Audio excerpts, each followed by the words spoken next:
The wording that's been put into the underlying bill, I think, is a step forward. The reason why it might not work is this, and this is true of a lot of the ways we write legislation. It says that the DNI, the Director of National Intelligence, can designate countries to be adversarial nations and then place restrictions. What if the DNI doesn't place China on the list? What they are proposing to do right now, my understanding of the underlying legislation, it doesn't put China on some list. It lets the DNI decide to put them on a list. Yesterday, or this week, when the Biden administration came forward and said they're going to limit it to WIV, they're just limiting it to one. They don't mention gain of function.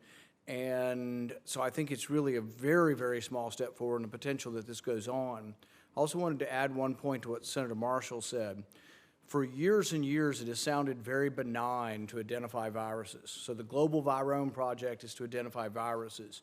Before that was PREDICT. We spent $200 million, and probably most of Congress voted for it. It's like, identify viruses. That's going to be a great idea. We'll identify all the viruses and protect humanity from all the viruses.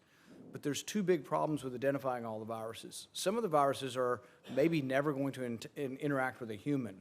They go down several hundred feet into a bat cave, they sift through a lot of guano, and they isolate viruses. And you say, well, what's wrong with that?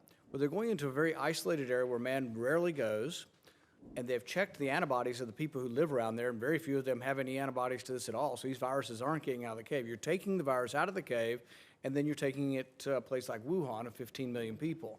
So you're taking it to a very remote area that has very little interaction between the bats and humans to a city of 15 million.